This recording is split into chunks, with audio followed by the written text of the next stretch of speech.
2 days before the delayed ACIP meeting recently, where the vaccine injured were going to have a chance to speak, the judge dropped his decision that put a stay on the ACIP, called all the members of the ACIP illegitimate. They're going to just dissolve the ACIP.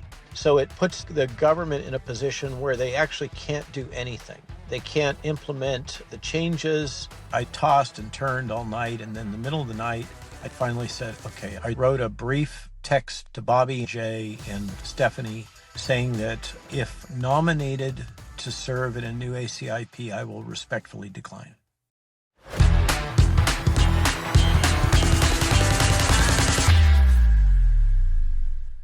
Hey folks, welcome to the Alix Mayer Show. Boy, I've got a doozy of a show for you today. We have breaking news that Robert Malone has just stepped down from his role as vice chair of the Advisory Committee on Immunization Practices.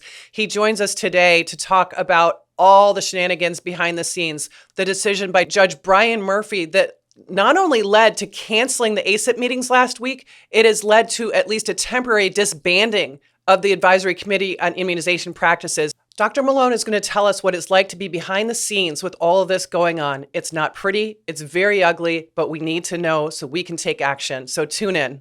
Please like, share this episode, and subscribe to the podcast. And if this medical freedom legal work that Free Now Foundation does is important to you, please consider supporting us by going to freenowfoundation.org.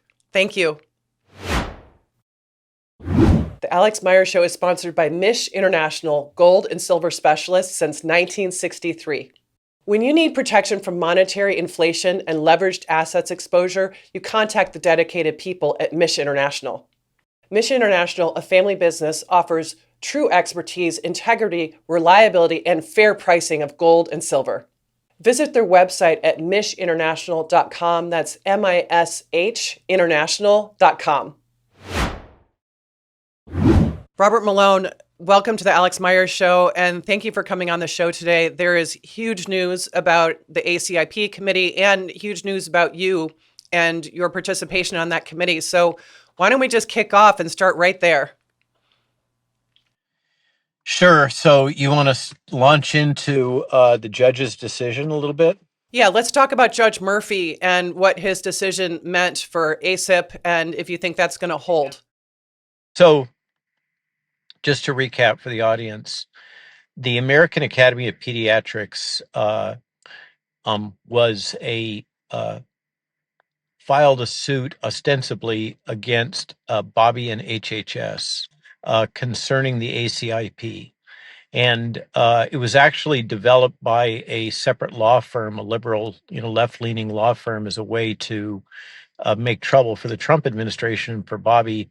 And AAP went along with the assertion that somehow the American Academy of Pediatrics had standing and had been damaged by the decisions made by the Advisory Committee on Immunization Practices for the CDC, and in particular, the presidential required adjustment of the vaccine schedule to bring it into alignment with the norms of the rest of the Western world. We've had the most aggressive vaccine schedule literally in the entire world up until the president, following that meeting that I chaired on hepatitis B birth dose in particular. The president was so pleased with that he issued a requirement that the overall vaccine schedule be reconsidered. And so that was implemented over the next couple of months by a team that included a variety of different contributors. A lot of their work product got credited to Martin Koldorf and Tracy Beth Hogue. But in fact, the first drafts were generated by Heidi Overton, and then others contributed to it. And that gave rise to the final plan after realigning with Japan and some key Northern European nations in the revised vaccine schedule. So the AAP, which is heavily sponsored by pharma, and is notorious, among other things, for being big advocates for gender transition and gender transition surgery. A lot of the most egregious policies during COVID were strongly backed by AAP. And AAP perceives apparently any changes to the vaccine schedule as illegitimate and likely to cause mass death in children. And so they filed this lawsuit.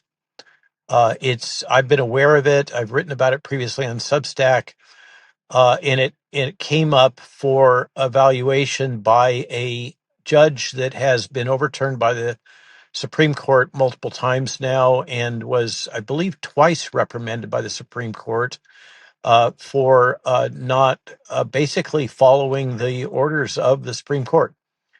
So Judge Murphy of Boston was put in position as a kind of a midnight appointment as Biden was heading out, and was strongly backed by Schumer and Warren. So a very activist, political, left-leaning judge.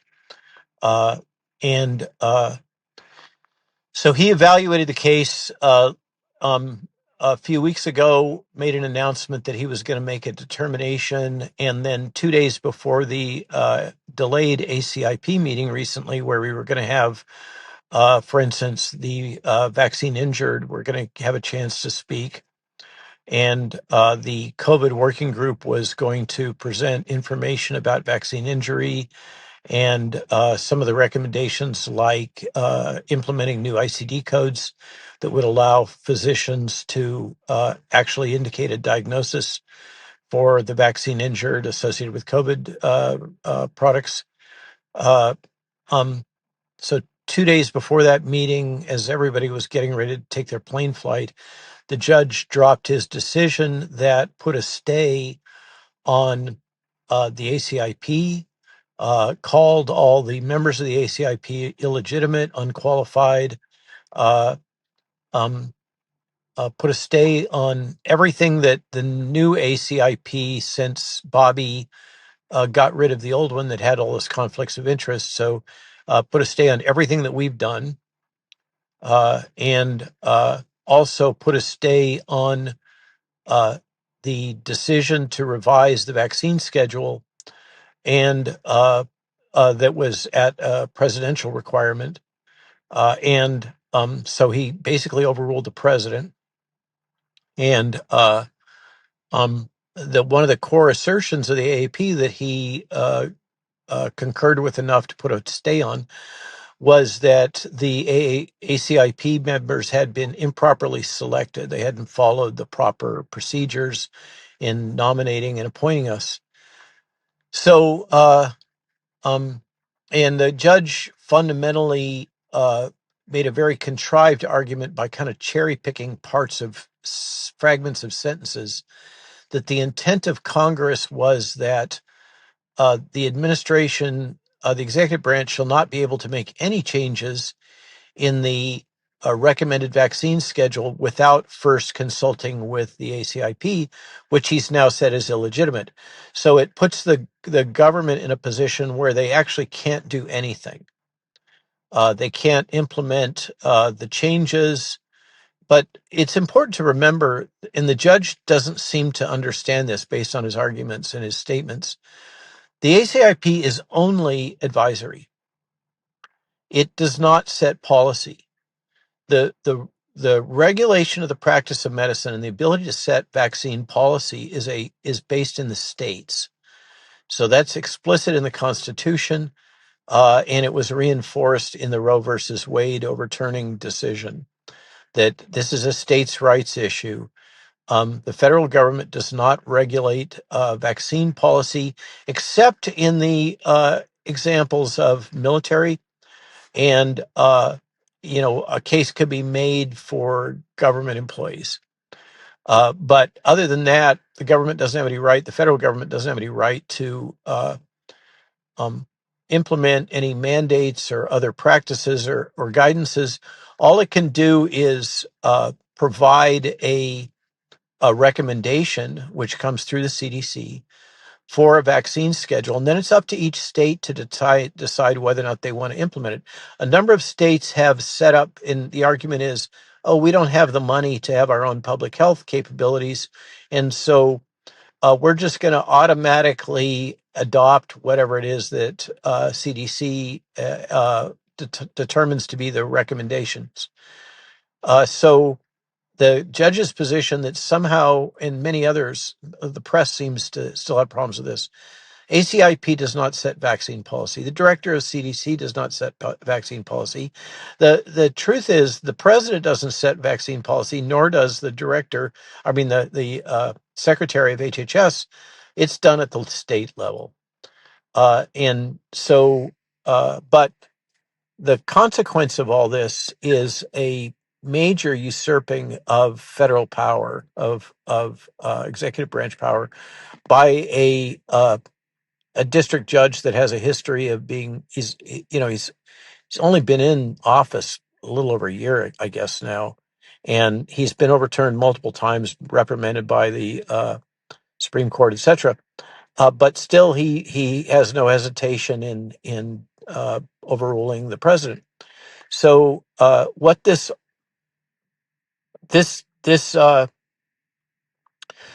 then presents Secretary Kennedy and HHS leadership team with a conundrum. How are they going to respond to this injunction? And they have, they have a number of options that they're considering. I always assumed, once I read this case, and even when I did the podcast recent with Aaron Siri last week, I always assumed that the government would be appealing. But the argument against appealing goes something like this. There's only about 75 slots per year that for cases that the Supreme Court will hear. And of those, only a subset really can be accessed by the presidency, by the executive branch. And so the argument that was kind of floating until apparently recently was that this trying to elevate this case to the Supreme Court level was not a priority for the Trump administration. And we can argue about, we could discuss why that might be. Is it that it's convenient to kick the ball down the road until after the midterms? But that's all speculation. I don't know. You don't know. And Bobby's not telling. Okay. And so, and Bobby called me earlier today, by the way. He's very friendly. He did not want me to leave. And he's very upset by all of this. For good reason. So don't blame him. But if I can finish the story, Alex. So the next chapter in all of this is I'm coming back from doing the podcast with Aaron Siri, and I'm flying back from the Phoenix airport to Reagan National. And while I'm in flight, Jill sends me a text that I've received an email from Kirk, and Kirk Milhound, the chair of the ACIP. I'm the vice chair. So Kirk sends me an email. Jill alerts me. Kirk's email says, I need to talk to you as soon as possible. I have a message from Jay Bhattacharya that I have to share with you and all the other members of the ACIP. So I land in Reagan. It's 4:00. I call Kirk. Kirk says to me, and all this is verified, the spin that's come out since is obscene as far as I'm concerned. But Kirk says, Robert, they've basically, I'm paraphrasing, they've made a decision that what they're going to do is just dissolve the ACIP and then change the charter and reappoint the ACIP, a new ACIP, in a way that is fully compliant with the various requirements that were apparently not fully followed in the original appointments. Sorry to interrupt. Who is they? They being HHS and the Trump administration. So then I tweeted that out, that this is the case, that there's been a decision to dissolve the ACIP. The NBC News calls up the CDC comms guy, Andrew Nixon, who then talks to Jay Bhattacharya, and Jay backpedals from what he had said to Kirk. Because apparently Jay didn't have authorization because that wasn't actually a final decision. So now I'm being called a liar. And Andrew Nixon goes on a campaign to, quote, kill the story, which amounts to telling everybody that Malone didn't know what he was talking about and he had no authorization to say this.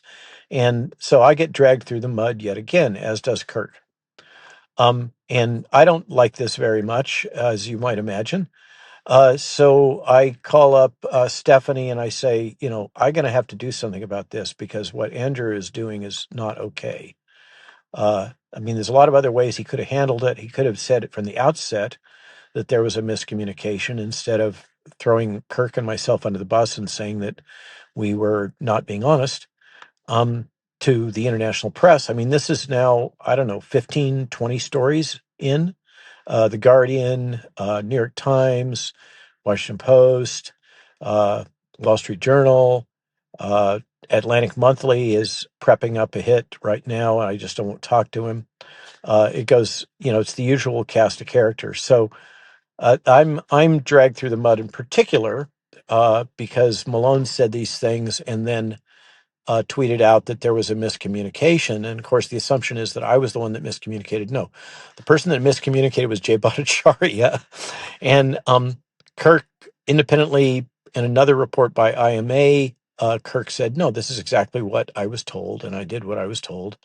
And Malone's reporting on this is accurate. Then Jay calls Kirk and apologizes. But the cat is out of the bag, and the narrative that's promoted is that I, in particular, have misled the world about these events. Meanwhile, back at the ranch, HHS is grappling with whether this really was a good idea to dissolve the ACIP and then recreate it, because it doesn't address the overreach for executive branch power. That's the reason why I've always thought they had no choice but to appeal this.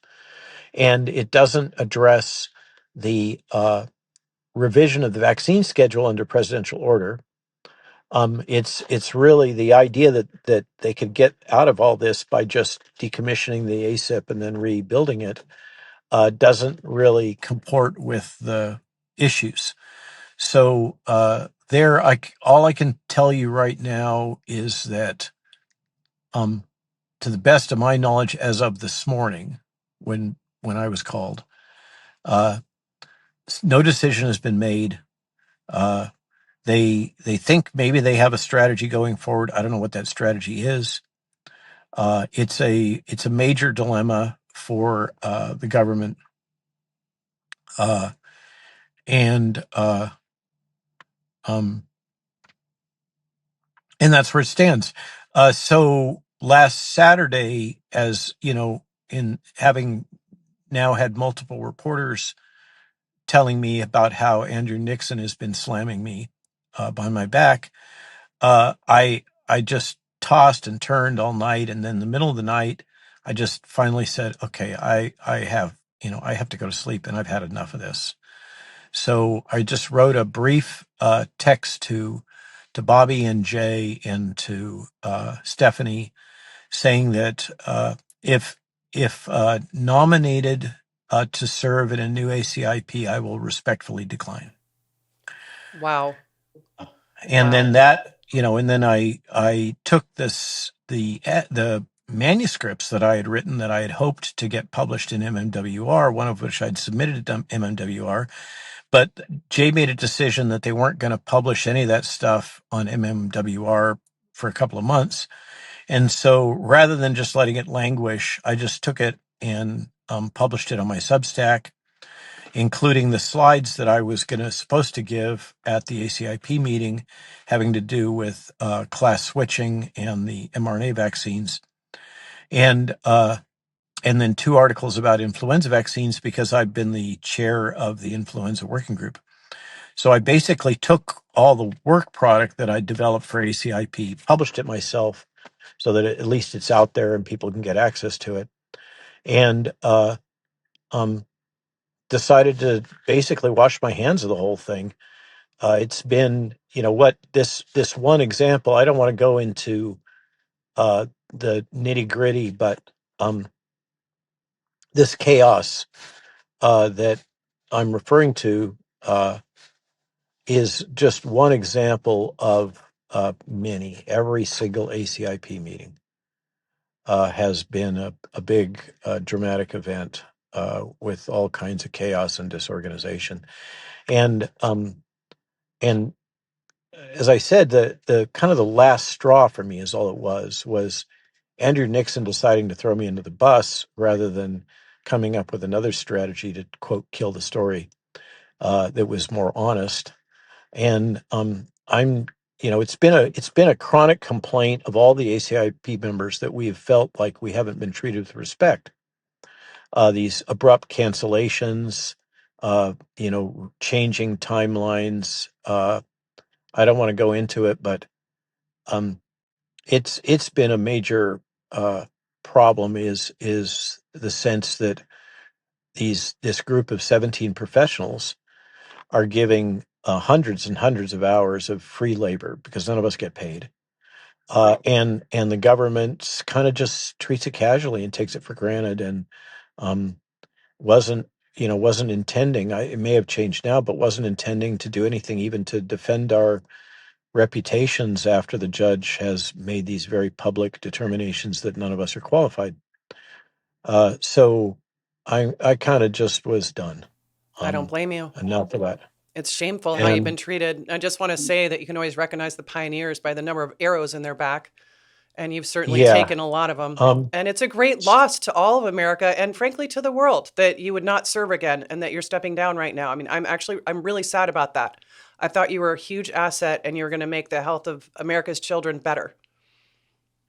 well, Alex, thank you for that. That's kind. As you know, the arrows haven't just come from the AAP. Yes. And that's the other thing is just this, frankly, at a deeper level, this relentless hate that's just unending. The hate from the professional associations, the hate from people on our side. Uh, yes, I've spent 40 years as a very active vaccine developer doing clinical trials all the way back to basic bench research. And so I've got, as you know, I have people that still are writing that I should be tried, convicted, and hung for the discoveries that I made when I was 28. It's just the language and immaturity and anger and hate just goes on and on and on and on. And I'm I've been dealing with that for 5 years. Not to complain, but uh, the thing that is most difficult for me to cope with is the fragging, the being attacked and targeted by your own side. That part, and you're giving all this labor to the government, and then they turn right around and throw you under the bus. It just doesn't create warm, fuzzy, happy feelings. Uh, and you're fighting. It's just seemed like a constant uphill battle to just get CDC to do its job and the ACIP to um, come together mature committee. We still have people that, I mean, you could see it in some of the sniping that one of the members made against me in the New York Times in the most recent editorial. So it's just I'm very busy. I've got a lot of other stuff going on. I'm starting to work on the Biowarfare Convention and artificial intelligence and supporting other clients that have. One client has a Alzheimer. I'm sorry, not a um, autism treatment, and that's quite credible. And so I got plenty to do in my farm and my wife and my life. I just don't need this. And so I've just tried to respectfully say thank you, but no thank you. Um, uh, carry on and good luck. But this is, this um, this the hate and anger and backstabbing is kind of just gotten to the point where I'm done. I don't blame you. I don't blame you. 5 years of that is far too much. And though it's not really a consolation, but if people are resorting to ad hominem attacks from outside and within, it's because they don't actually have real arguments against you. So I know it's not really great consolation to hear that. That's kind. I think a lot of people are frustrated. I get that. Trying to extend empathy and even extending empathy to the judge. The other part of the backstory is that the Department of Justice did an absolutely horrid job of responding to this AAP lawsuit. And that's why, if you look at the arguments there, they didn't reach out to any of us for any background information on our CVs or anything else or our qualifications. What they gave the judge was a pointer to the CDC website that has a 2 to 3 sentence synopsis of each of us. And in my case, all the CDC wanted to do was put in a statement about my role in mRNA. They said nothing about, the decades of work subsequent. And then on the AAP side, the accusers, what they cited was the hit piece from 4 years ago from the New York Times as the summary of my qualifications or disqualifications. And so the judge is sitting there. It's not the judge's job or purview to go do independent diligence. He's got to judge based on the information in front of him. And so he's got the AAP's various accusations, quite defamatory for all of us. And then he's got the government pointing to a website that is extremely trivial. What's he going to do? What information does he have to make a decision on? So there's that. And the whole failure of justice, the Department of Justice, to take this seriously is, there's blame to AP and their lawyers, but there's also blame here to the whoever it was that filed this response that was wholly inadequate and created this whole problem for Bobby and the HHS team, which they didn't need at this particular point. No, we sure don't need this right now. We know so many of our listeners understand the relationship between health freedom and our personal and economic freedoms. It's the same principle. If you're one of our audience who's concerned about inflation, paper asset crises, and ongoing monetary crises, you may have already started accumulating gold and silver or are considering doing so. There's no gold dealer we know who's better positioned to serve the freedom community than Mish International in Menlo Park, California. I'm one of the many happy customers who's purchased gold or silver in their showroom, or I've had it delivered through their secure courier service. They are true veterans who are honest, fair, and reliable, and so knowledgeable regarding all the choices of gold and silver bars and coins to help you choose the products that fit your goals and your worldview. The principal, Robert Mish, is world-renowned for his expertise in rare coins as well. Write down this number, 650-324-9110. That's 650-324-9110. And visit mishinternational.com. That's MISH international.com to learn more about this notable company. So, Dr. Malone, you have given us a whole lot to unpack here. I want to go back to the ACIP committee itself. That's the Advisory Committee on Immunization Practices. And I was a huge fan of watching that, taking live notes. I really would make it part of my week to set aside almost everything I could so I could watch those live. It was kind of like my version of a football game. And because they were interesting, they weren't always good. They were always interesting. I mean, as people say, you can either have a good story or a good time. And usually it led to good stories about the decisions that were made there because everything on the agenda always got approved unanimously up until the new committee was formed. But listen, when we're looking at ACIP, it's, as you said in the beginning, it's an advisory committee. It's not a decision-making committee, number one. And number two, there is no mandate in the code saying that all decisions have to go through ACIP. And so this decision is so bizarre because it invalidates the decisions that lawfully appointed members made. And it also invalidates a decision by CDC based on a memo that was initiated by a memo from Trump and that came from ultimately the deputy director of HHS to CDC. So they invalidated two decision-making routes for a committee that's only an advisory role. It just doesn't make any sense.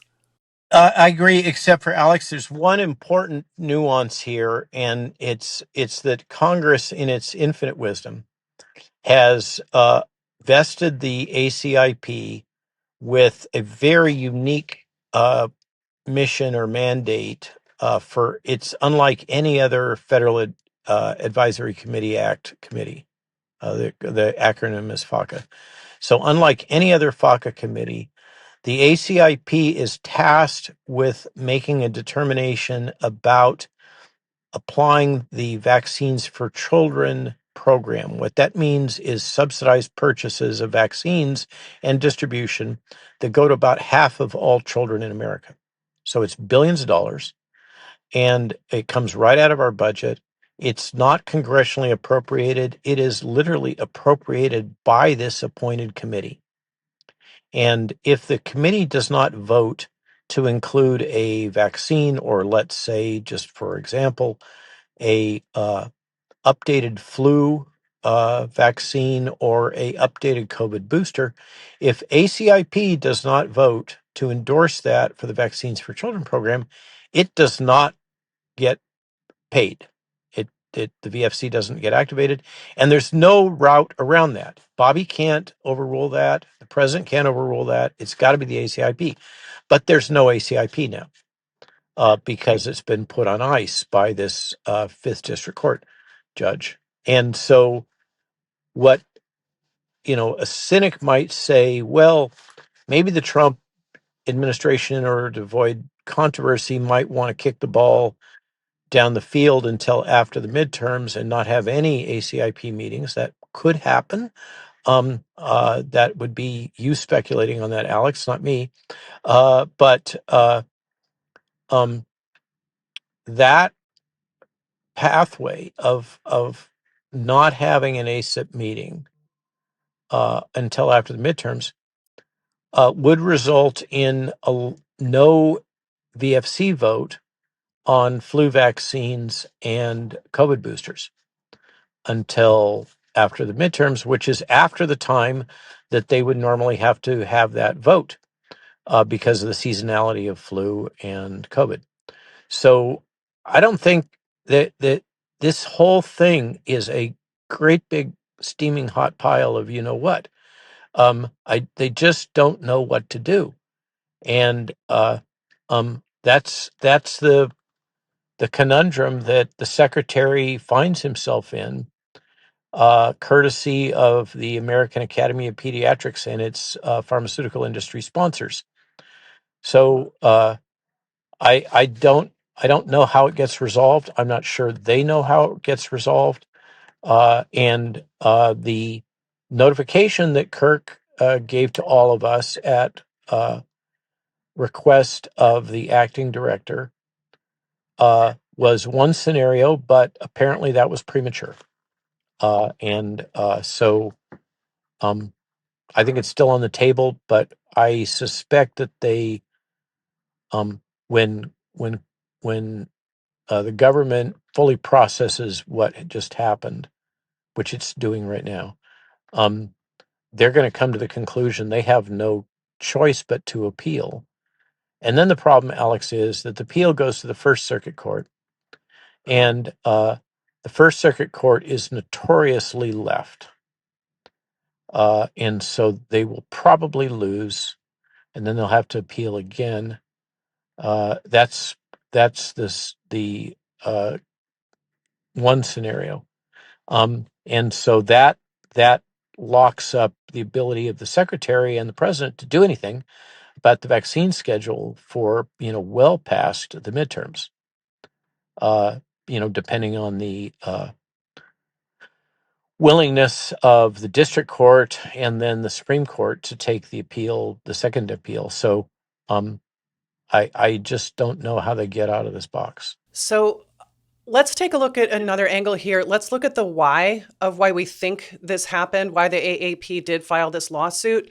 The ACIP had moved 2 vaccines down from routine recommendation, where they'd been for a long time, down to shared clinical decision making. And then the Trump administration, through a memo, had moved 4 other vaccines down from routine to shared clinical decision making. Now, what happened when that move was made is that if they're routinely recommended, a lot of people like Aaron Siri would say that they have full liability protection and you can't sue the manufacturers in court. That was actually, Alex, that was intentional. There was a lot of discussion about the language, and that was carefully nuanced by the White House, by the West Wing, to avoid loss of liability coverage and to ensure that there would still be access to vaccines. So that's how that happened. That's the honest truth. So there was absolutely no gap in the manufacturer's liability coverage for any of those 6 vaccines. Correct. And then what was on the table with this upcoming meeting, that, remember, this is the second time this particular meeting has been canceled. The first time the meeting was canceled, it was on the agenda that our group, the COVID work group, was going to recommend that the PrEP Act liability shield be dropped for the mRNA products, which would then remove that shield and would actually put the manufacturers in a position of potential liability. And in particular, that was vetoed. That's the prime reason why that meeting was canceled. The cover story was that the administrator responsible for filling out paperwork for ACIP failed to fill out the proper paperwork to get the meeting held at the scheduled time. That was throwing her under the bus. Okay, I'm sorry, I'm laughing now. A procedural reason? Yeah. Everybody can see through that. Everyone. That was the official storyline. And then there was a lot of pushback, and then there was a negotiation that, well, maybe we could schedule a meeting that didn't cover that, the PrEP Act, but still did allow discussion about the vaccine injured, and let React 19 make their presentation. So, but then that got canned by the judge. Unbelievable. I find it odd, though, that in Judge Murphy's decision, he left the COVID shot down at shared clinical decision making. He didn't put that up to recommended, which he didn't make any recommendations.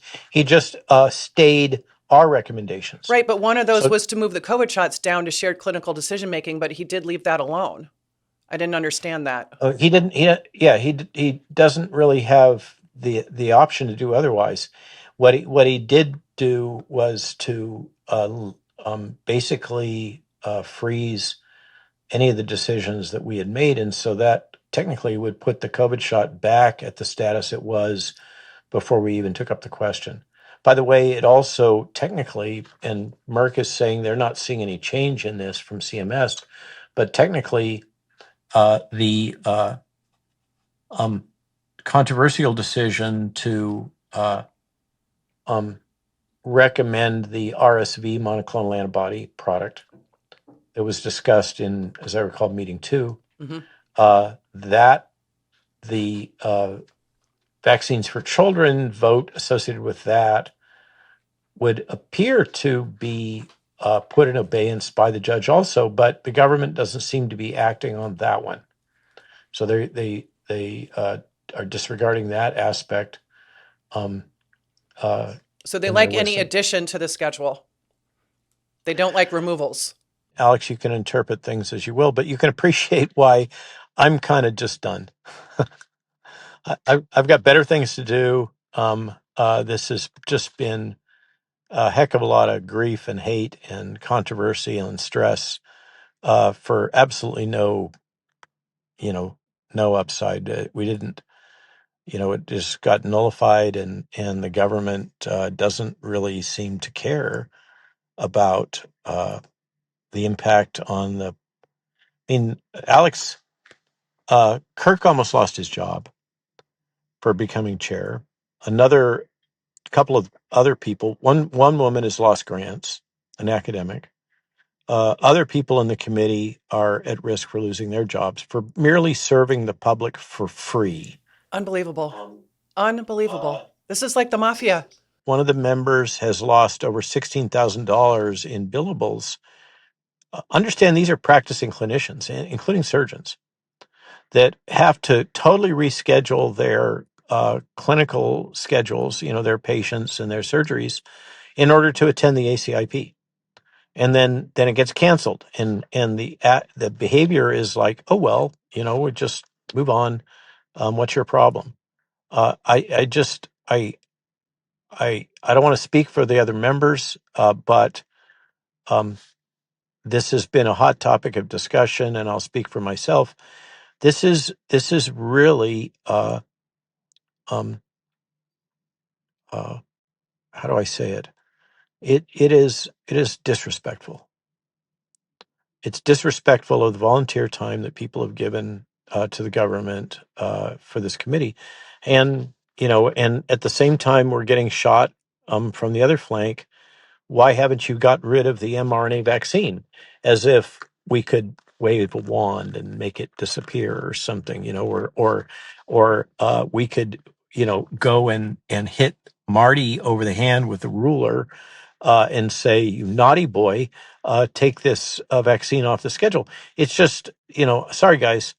ACIP is an advisory FACA committee advising the director of the CDC. It is not. Despite all of the press and all of the hype, we don't have real power. We're just advisory. I hope somebody out there makes a meme out of that so you can put that in the Friday Funnies with the ruler on his knuckles. Spanking, the ACIP spanking Marty. Yeah. I didn't want to go there. So I know we don't have a lot more time. I want to get a couple other questions in, and they're more general questions about mandates, your stance on mandates. Unequivocally, the very thing, Alix, that got me into this situation for the past 5 years was I wrote the first essay, I believe, in Trial Site News is where it was published, about how wrong these mandates were, how unethical they were. That's been my position all the way through. And I always, from it's died down a lot, but I keep getting this, why won't you come out with a clear statement that the vaccine should be taken off of the market? And my response to that is, been there, done that. 4 years ago, held the press conference, guys. Pay attention. Right. So I just want people to remember that. The other thing I want to talk to you about before I let you go is if there is an ACIP or a committee like it, what's the ideal role of ACIP? You wrote a blog post on your Substack about it. Is it a public health role, or is it really an individual decision-making role? Because those recommendations go straight to the pediatrician's office, and the pediatrician has a conflict of interest if they're prioritizing public health over the health of the patient in front of them. And with the ACIP recommendations adopted by the CDC, it forces pediatricians to practice public health. Can you talk about that? I sent Bobby a suggestion. It was a little bit tongue-in-cheek. Why don't you get Oz to create a new billing code for counseling patients about vaccines, and then they'll be willing to spend the time to counsel patients about vaccines. Love it. Because their complaint is, I mean, seriously, this is what it comes down to. The AAP, the American Academy of Pediatrics, which is, bought and paid for by pharma. If you want to predict what AAP is where they're going to come down on any issue, all you got to look is what makes them money and what makes pediatricians money. And that will 100% predict what their policy positions are going to be. All this smoke and mirrors about, oh, we care so much for your children and your patients. No, no, no. They care about their bloody pocketbook.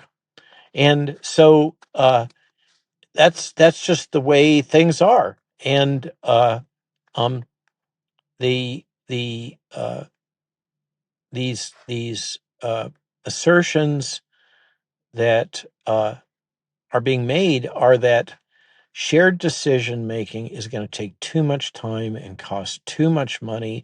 In other words, if you unpack that, what they're saying is we don't want to enable informed consent, even though it's the requirement.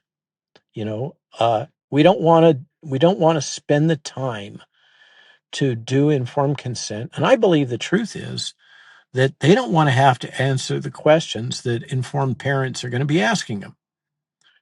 Because a lot of them, in my experience, don't know the answer because they don't actually know what they're talking about.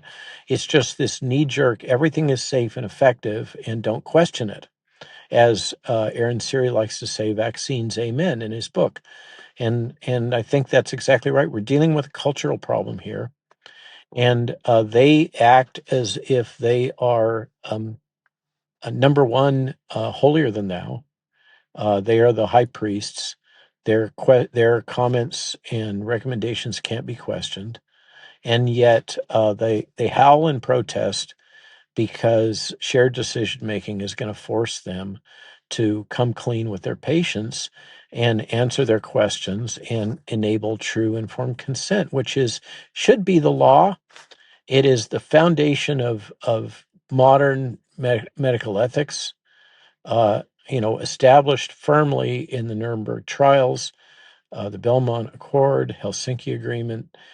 We go on and on and on. It is a cornerstone of modern medicine. The cornerstone here is not the Hippocratic Oath. It's that whole body of international law. And to force a medical procedure, not just a medical procedure, but a untested product on patients is an obscenity as far as I'm concerned. And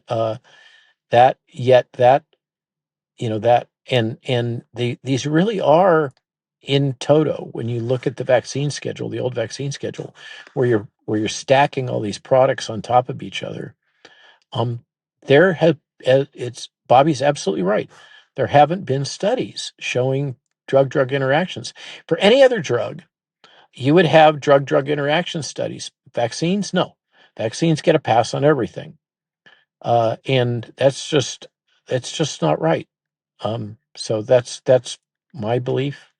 And it's the question is, will the American people now get proper pissed off about all of this and vote and do something about it? Or are they just going to have a big yawn and say, oh, that's just Washington and give it a pass? Well, I think people, Maha people are already really upset about this. So I think they will take action. I just want to ask you one question about California, because this is a California-based show. Last fall, Governor Newsom signed into law AB 144, which states that even in the event of omission of information by a pediatrician or an administrator of a vaccine, you still cannot sue them. Does that obliterate the need for true informed consent? Yeah, of course it does. Yeah. That's the intention. Yes. But Alix, so we don't end up on a bad note. Okay, let's end on a high note. You remember that I did this kind of breakneck tour of Hawaii and all the islands right before the legislative session opened up to try to stop, with the leadership of Bruce Davidson, to try to stop reintroduction of legislation that would have made it impossible for Hawaiians to have any kind of exemptions. Guys, that worked. That political action worked. They dropped the bill. They didn't reintroduce it. It just became too much of a political hot potato. And frankly, we won. And so it can be done. In Newsom's California, all I can say is God bless you. And with the new governor Spanberger, where you've gone, it seems to be where we're going here in the state of Virginia. Um, but Hawaii, the people rose up in Hawaii, and they were able to preserve their rights, at least for now. That's So it amazing can be because done. once you lose your rights, you're never going to get them back. And in Yep. California, Senator Pan introduced a bill signed into law by Newsom that basically obliterated our medical exemptions. So now to go to school in California, Yep. K through 12, you need more than 30 doses of 10 vaccines. And they blanket deny every medical exemption now. They're even sending goon squads from the Department of Public Health out to every school to pull any remaining medical exemptions. I mean, this is a de facto mandatory vaccine state right now. And that was what was attempted to be imposed in Hawaii, and the people fought back, and they won so far. Amazing. Yeah, don't follow California, whatever you do. Dr. Malone, thank you so much for your time today. This is breaking news, unbelievable actions by the AAP, this judge, and probably the deep state. And thank you so much for bringing us up to speed on this. Tell us what we can do to help the situation. What's the best thing people could put their attention to right now? Well, part of the problem is the perception that MAHA is just a small contingent, and the people that have strong opinions about vaccine policy are irrelevant politically. And that was backed by polling. That's why the sudden shift. And, it's up to you to make it clear to your allies in MAGA that this issue matters to you, and you will vote, and you will get out there, and you will make a fuss and make an issue out of this. Because if you don't, the conclusion is the pollsters were right, and we can basically throw you all under the bus. And take. I'm not supposed to say things like that, but I'm no longer a FACA committee member. You're free. So I guess I can talk more freely now, but that's what's going on. And it's up to you, listeners, to make it clear that you matter, your opinions matter. You will vote on this issue, or you will stay home. And that this really does matter to you, and that you shouldn't be treated as expendable. Just like I shouldn't be treated, just like the ACIP shouldn't be treated as expendable. We all have value, and we should be listened to, and we should be respected, don't you think? There's nobody who would disagree with that. So, Dr. Malone, what is the best way people can help you? Do you want them to buy Cywar, Lies My Government Told Me? Do you want them to subscribe on your Substack? We have a new book coming out Okay. shortly. It has to do with homesteading. Hopefully, we'll get it out in time for spring planting, and that's through Skyhorse. Of course, Malone.news is our bread and butter. That's what feeds the horses and the dogs. So paid subscriptions are welcome, but part of the logic of Malone.news in making it open source to people is just to get the information out. So follow that, and you can find me on X, where I say outrageous things that Andrew Nixon disagrees with, at rwmalonemd, or at rwmalonemd on X. I will second that. It's highly entertaining and highly informative. So thank you for putting all your thoughts out there. Thank you for publishing the papers that you were going to be presenting at ACIP last week. I did read part of the IgG4 class switching paper, and I read at least the headline of the flu one. But you put out you put out great articles. He's got a great article, everybody, about this Judge Brian Murphy's decision about ACIP, and I highly recommend reading that. Dr. Robert Malone, thank you so much for being here today on the Alix Mayer Show. This brings a lot of hope and insight to the people of California and beyond. So thank you very much. Thanks for having me on, Alex. Good to be a friend. Likewise. We are so happy to have as our prime sponsor, Mish International, Northern California's acclaimed specialists in rare coins and gold and silver investments. Our friend and supporter Robert Misch is the same principal that started the company back in 1963, and he's still there every day with 63 years of experience. He has integrity, reliability, and fair pricing, whether you're buying or selling. When you have business to do with precious metals, you'll always be treated well at Misch International. Call 650-324-9110 and tell Robert that Alix sent you.